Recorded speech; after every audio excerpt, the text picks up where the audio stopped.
காக்காவை சொன்னா அண்டங்காக்காவுக்கு கோபம் வருது அப்படிங்கிற மாதிரி சில நாடாரின சொந்தங்களுக்கு இந்த திருட்டு திராவிடத்தை பற்றி நாம் ஏதாவது பேச ஆரம்பித்தாலே திராவிடர்களை விட இவங்களுக்கு கோபம் அதிகமாக வருது. இவங்களுக்கு கோபம் அதிகமாக வருது. ஏன் அந்த மாதிரி நீங்கள் கோபப்படுறீங்க? எனக்கு தெரியும் திராவிடத்தை நீங்கள் எந்த அளவுக்கு ஆதரிக்கிறீங்க அப்படிங்கிறது எனக்கு தெரியும். திராவிடத்தை நீங்கள் முழுமையாக ஆதரிக்க முடியாது, ஆதரிக்கவும் இல்லை. அது எனக்கு நல்லா தெரியும். திராவிடத்தை எந்த இடத்துல நீங்கள் வச்சுருக்கீங்கன்றது எனக்கு தெரியும். அப்புறம் ஏன் அந்த காக்காவை சொன்னால் அண்டங்காக்காவுக்கு உங்களுக்கு ஏன் கோபம் வருது? அப்படிலாம் கோவப்படாதீங்க. திராவிடம் என்ன சொல்லுது? சாமியே கும்பிடாதீங்க, கடவுளே கிடையாதுங்குது. நீ அதை ஒத்துக்கிறியா? நீ நல்லா சாமி கும்பிட்றவன், நீ அதை ஒத்துக்கிட மாட்ட, எனக்கு நல்லா தெரியும். அதே மாதிரி திராவிடம் என்ன சொல்லுது? கலப்பு திருமணத்தை ஆதரிக்குது. நீ கலப்பு திருமணத்தை ஆதரிப்பியாடா? ஆதரிக்க மாட்டேன். அப்போ அதுலேயும் நீ திராவிடத்தை ஆதரிக்க மாட்ட என்ன? அப்புறம் நாளைக்கு பிப்ரவரி 14 திராவிடம் என்ன தெரியுமா செய்யும்? காதலர் தினத்தை மிகப்பெரிய அளவில் கொண்டாடும். இந்த திருட்டு திராவிடம் காதலர் தினத்தை, வெள்ளைக்காரன் காதலர் தினத்தை அறிமுகப்படுத்துகிறான். ஆனால் வெள்ளைக்காரனை விட இங்கே திராவிடம் நல்லா கொண்டாடுவான். ஏன்னா அவன் வெள்ளைக்காரனை கொண்டாடினவன், வெள்ளைக்கார சிந்தனையை கொண்டாடக்கூடியவன், வெள்ளைக்கார பண்டிகைகளை அவன் நல்லா கொண்டாடுவான். நீ கொண்டாடுவியா? பிப்ரவரி 14 நீ கொண்டாடுவியா? மாட்ட. அப்போ நீ திராவிடத்தை எந்த அளவுக்கு வச்சிருக்கன்றது எனக்கு தெரியும். ஏன் அந்த திருட்டு திராவிடத்தை ஏதாவது பேசுன நீ ஏன் கொந்தளிச்சுட்டு கிடக்கிற? அப்படிலாம் கொந்தளிக்காத.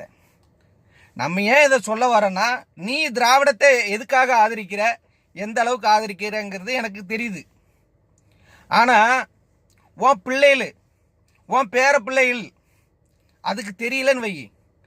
அது உனக்கு தெரியுது திராவிடத்தை இவ்வளோதான் ஆதரிக்கிறேன்னு. உன் பிள்ளைகளுக்கோ உன் பேர பிள்ளைகளுக்கோ தெரியாமல் திராவிடத்தை முழுமையாக ஆதரிச்சிச்சுன்னா என்ன ஆகும்? இந்த மாதிரி தான் இந்த கத்தியில் நடக்கிறானு பேர்.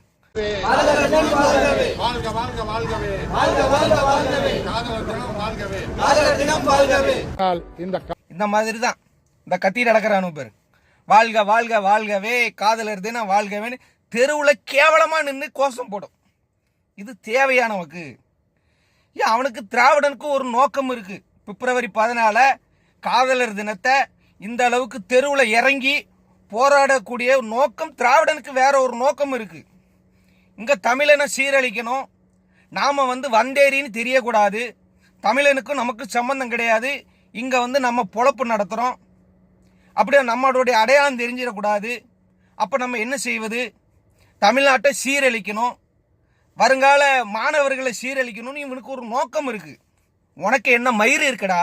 உனக்கு என்ன மயிருக்கு? அவனை ஆதரிச்சுட்டு அலையிற பிடுங்கி நீ ஆதரிச்சுட்டு போ. உனக்கு ஒரு நோக்கம் இருக்குது, ஆதரிச்சுட்டு போ. திராவிடத்தை எதிர்த்து திராவிடம் செய்யக்கூடிய இழிநிலையை எதிர்த்து நாங்கள் நிற்கும் போது எங்களை சீண்டாதீங்க, எங்களை விட்டுருங்க. புரியுதா? அவனுக்கு திராவிடனுக்கு ஒரு நோக்கம் இருக்குது. திராவிடத்தை நீ எவ்வளோ எந்த அளவுக்கு ஆதரிக்கிறங்கிறது எங்களுக்கும் தெரியும். உன் பிள்ளைகளுக்கு தெரியாமல் திராவிடத்தை முழுமையாக ஆதரிச்சிருச்சுன்னா என்ன ஆகும்? ஏன்னா மானங்கட்டவனே, நீ தாய்மாமன், உன் குடும்ப குட்டியோடு சேர்ந்து அதுக்கு கல்யாணம் பண்ணி வைப்ப. திராவிடம் என்ன செய்வான்? மூலச்செலவு பண்ணி அவன் மேடையில் கொண்டு போய் தாலியை அறுத்துருவான். இதெல்லாம் நம்ம ஏற்றுக்க முடியுமா? அப்போ செஞ்சு ஒன்று திராவிடத்தை ஏற்று நாடார்கள் ஒரே இடத்துல நில்லுங்க. இல்லையா திராவிடம் உனக்கு தேவையா? நீ வச்சுக்க. நாங்கள் ஏதாவது சொல்லும்போது நீ தேவையில்லாமல் கொந்தளிக்காது. சரியா? நன்றி.